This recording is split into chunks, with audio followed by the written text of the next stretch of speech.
Bonjour et bienvenue à bord. Au menu de ce livre de bord, des entretiens avec Yasmina Khadra, Delphine de Vigan et une pléiade de nouveautés pour tous les âges et tous les goûts. Et on va commencer par un auteur que vous aimez bien. Il est américain, il s'appelle Douglas Kennedy. Son nouveau roman vient de paraître chez Belfond. Il se nomme Cet instant-là. Alors, ça raconte l'histoire d'un écrivain new-yorkais qui a la cinquantaine et qui, successivement, en l'espace de 24 heures, va se faire plaquer par sa femme et en même temps retrouver le contact avec un ancien amour disparu. Et voilà, cet amour, il date de l'époque de Berlin, il y a donc 25 ans. On est encore à l'époque du mur. Alors Douglas Kennedy, il a un succès considérable à travers toute l'Europe, on ne va pas vous le présenter. Il a été déjà adapté plusieurs fois au cinéma, dont une fois récemment, il y a quelques mois, pour... Oui, L'homme qui voulait vivre sa vie, voilà. Avec Romain Duris. Bah oui, il est beau, oui, donc. très, très beau. Et le nouveau, pourquoi je vous en parle, qui va sortir, c'est La femme du cinquième, un livre qui avait valu une belle rencontre d'ailleurs à Niki avec Douglas Kennedy il y a quelques temps. Douglas Kennedy sera bientôt parmi nous, mais on vous propose justement de regarder quelques images déjà de cette adaptation par Pavel Pawlikowski, je suis arrivé à le dire sans choper. C'est pour la mi-novembre, mais on a déjà quelques images à vous présenter. Combien de temps pensez-vous rester en France, monsieur Vex? Je viens m'installer ici. Ma femme est française. Tu n'as pas le droit d'être ici. I lost her love. Chloe? Papa? But what I need is to be close to my daughter. Tu m'as manqué, petit singe. Chloé? I'm a novelist. What sort of novels do you write? I only wrote one. It was good. You remind me of my husband. I was his muse. You should call me. Anytime after 4. I feel like the real me is somewhere else. And the me that's here is like a sad double. Don't be so sentimental. You have the makings of a serious work now. A real tragedy if you play your cards right. Forget your wife, forget your daughter. Anyway, you don't belong in that world. Stay away from me. You have no idea what you fucking... All the writers we love, they all had a price to pay.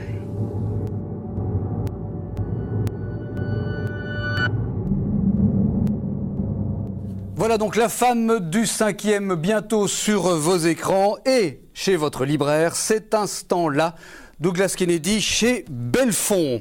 Alors, je voudrais vous parler d'un livre exceptionnel que j'ai découvert il y a peu dans ma boîte aux lettres. Vous voyez, on a une grande boîte aux lettres. C'est un livre qui peut paraître rébarbatif par son titre « Hommes et femmes de la Renaissance, les inventeurs du monde moderne ». C'est dû à la plume de deux auteurs journalistes historiens. C'est absolument passionnant parce que des livres comme ça, avec un titre pareil, il y en a déjà eu des milliers. Mais ici, on ne se base pas uniquement sur Florence, on ne se base pas uniquement sur l'art. On évoque une centaine de personnages sur un siècle et demi dont certains sont inconnus. Et ça, c'est quand même très bien de les ressortir de l'oubli. L'enchevêtrement des histoires entre les peintres, les astronomes, les hommes politiques, les gens qui ont fait la guerre, Luther, c'est passionnant et ça se lit comme un roman, c'est très bien illustré puisque ça paraît dans la collection Beaux livres de Flammarion. Voilà, ça c'est mon coup de cœur. Alors un homme qui est le coup de cœur de Niki depuis très longtemps, c'est Olivier Adam. De beaucoup de femmes aussi, je suppose. Mais en tout cas, on l'aime bien parce que non seulement il écrit très bien, mais en plus il est très sympathique. Il écrit toujours des histoires très tristes, mais là, surprise. Voilà, c'est à l'école des loisirs et Olivier Adam s'est attaqué cette fois-ci aux ados avec Personne ne bouge, hein, donc un petit roman très sympa à lire à partir, on va dire, de 10 ans, hein, 10-12 ans. Donc c'est un livre, il n'y a pas du tout de dessin à l'intérieur, c'est carrément un petit roman. Il n'est pas long, hein, il fait à peu près 90 pages. pages, mais c'est absolument savoureux à lire.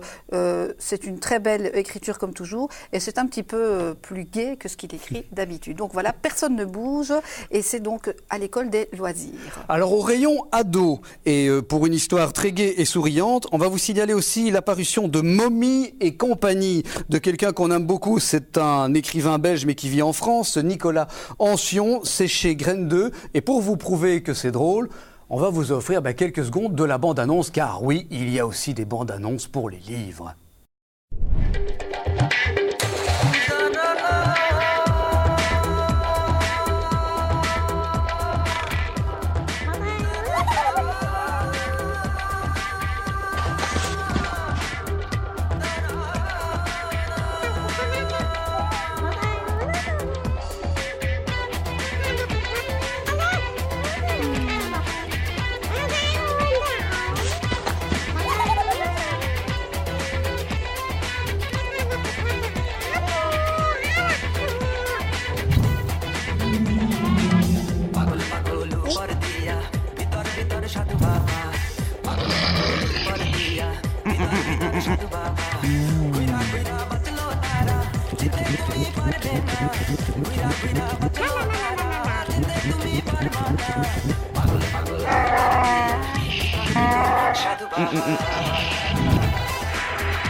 Voilà, Momie et compagnie. Donc, si vous aimez les romans pour ados ou si vos enfants, jeunes adolescents sont passionnés par ce genre de littérature, vous savez ce qu'il vous reste à faire. Niki, tant que tu es sur ta lancée, allons-y. Les livres pour enfants. Voilà, alors ça c'est un avertissement. Ce livre contient un avertissement, c'est prière de ne pas le grignoter à la maison. Pourquoi? Parce que c'est un livre à manipuler avec gourmandise, c'est un livre qui fait saliver, sonner trompette, et c'est un livre animé, on peut dire ça.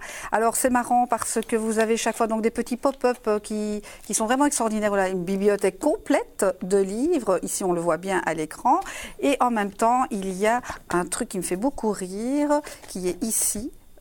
Non, je ne sais Chers plus. téléspectateurs, Tant que Niki nous cherche. sommes occupés à chercher. Ah voilà. C'est ça. En fait, c'est vraiment. En même temps, ça D'accord. fait du vent quand il fait chaud, Ouais. c'est super. C'est pas inutile ici. Hein. C'est pas inutile. Non, c'est très rigolo. Donc c'est un livre qui va amuser vos petits. C'est l'édition animée de chez Kaléidoscope. Alors on continue. Alors là, c'est marrant. Je me suis exercée à le faire. fais, C'est ah bon. oui, le cochon. Oui. Impressionnant. Oui. Et là, c'est Orouer, que c'est un petit cochon qui a très peur de la nuit, qui a très peur de l'orage. D'ailleurs, il n'y a rien qu'à voir ses yeux, on sait tout de suite qu'il est dans le noir, il n'aime pas ça du tout. Et il va recevoir la foudre. Le problème, c'est qu'il va devenir un cochon électrique. Ah, ça, c'est très drôle. Alors, comme il a un cochon électrique, le fermier va l'adopter. Mais il va servir à tout, en fait. Ce qui ne va pas plaire au cochon, c'est qu'il va devoir... Oui, on voit il va ici, servir de piquet pour la clôture électrique. Voilà, et de fouet, Bon, oui. voilà. Il va servir aussi pour le train du petit garçon. Voilà. Un jour, il va en avoir marre, il va partir très très loin et vous allez... Oui, on va pas tout dire. Ah ben hein. non, et vous Ah ben allez non. devoir l'acheter pour pouvoir savoir la suite de l'histoire. C'est tout mignon et ce petit cochon est vraiment adorable. Je vous le conseille. Mario Ramos, c'est mon coup de cœur de la rentrée. Le plus malin, c'est le nouveau qui vient de sortir chez Pastel. Et là, c'est le loup qui se déguise en grand-mère. Ça, on le sait avec le petit chaperon rouge. Mais c'est un loup très coquin, très très farceur, et c'est une histoire qui est un petit peu revisitée à la Ramos. Absolument à lire à vos enfants. On continue avec le bison. Alors le bison, là, c'est toujours à l'école des loisirs, et là, c'est bien sûr Olépat, c'est le fameux petit petit ver de terre dont je vous en avais déjà parlé à l'époque. Oui, les pâtes, c'est vraiment croquant, ça. Voilà, ici, il retrouve son camarade qui est d'autre qu'un... Un petit hamster. Un petit hamster. Et ils vont de nouveau avoir des aventures en commun. Bah oui, parce qu'il va vouloir attraper un bison pour montrer à son papa qu'il est très courageux. Et oui. Donc voilà, c'est aussi à lire. Alors si vous ne savez pas encore tout sur l'automne, eh bien c'est le livre à avoir toujours chez, je crois que c'est chez Kaléidoscope, je dis bien, l'école des loisirs aussi. Et là, vous allez tout savoir sur la rentrée de l'automne. C'est un livre pour pouvoir un petit peu expliquer ce que c'est l'automne, mais aussi, donc c'est les animaux au quotidien, l'automne au quotidien, la nature et toutes sortes de jeux à l'intérieur où vous allez pouvoir expliquer à votre enfant et lui découvrir ce qu'on mange d'ailleurs comme légumes, les promenades à faire, les feuilles, etc. Enfin, c'est vraiment absolument bien fait et ça va éveiller votre enfant à la nature. Et le petit dernier, eh bien, c'est l'enfant justement, et c'est un livre à l'école des loisirs dans la collection Mouche.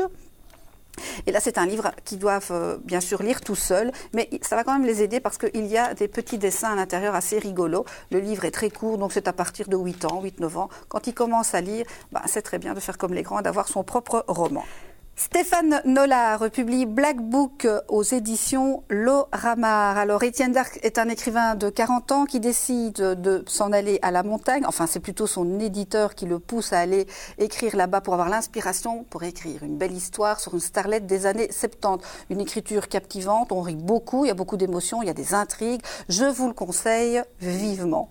Et avant de clôturer avec les poches, je voudrais vous conseiller un livre qui vient de paraître chez Michel Lafon. Si vous êtes un habitué, vous adorez les séries historiques, il y a Borgia, n'ayez pas foi en eux de Tom Fontana. C'est le premier épisode de la série sur les Borgia à diffuser sur Canal+, qui vient donc de paraître chez Michel Lafon. Alors, les poches, Vladimir Nabokov. Pour ceux qui pensent que Nabokov n'a écrit que Lolita, Folio publie L'Exploit. C'est un roman tardif, donc qui date de l'époque où Nabokov habitait sur les bords du lac Léman.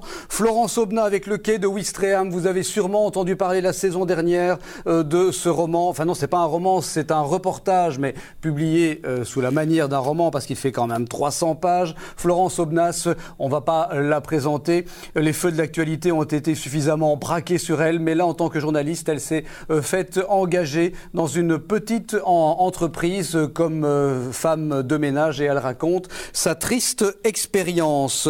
Chez Point toujours, mais dans une très très belle collection que je voulais vous montrer, de l'américain Leonard Pitt, Promenade dans le Paris disparu. Il vous invite à une incroyable promenade dans ce Paris, que vous en soyez amoureux actuellement, que vous soyez passionné par le Paris d'Émile Zola, d'Edgar Poe, de Philippe le Bel ou de Louis XIV. Ce petit livre est un ravissement. C'est un livre avec photos qui se lit dans le sens de la largeur, photos, gravures, tout ce qui a disparu dans Paris. Moi, je trouve ça absolument captivant. Dans la même collection, ils ont republié La Chartreuse de Parme de Stendhal et un roman inédit de Thomas Cook. Pas le navigateur qui a donné son nom à une compagnie de tourisme, mais l'écrivain avec mémoire assassine. Enfin, pour continuer à voyager, le grand égyptologue, ça a été une des belles rencontres de ma vie, Robert Solé, spécialiste de l'Égypte, qui publie cette fois-ci un roman, Une soirée au Caire. C'est un roman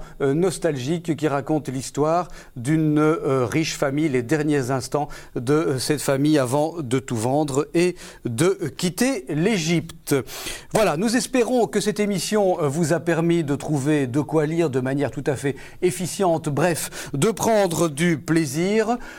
À la semaine prochaine, même jour, même heure et surtout, n'oubliez pas... Une belle évasion sur Liberty TV.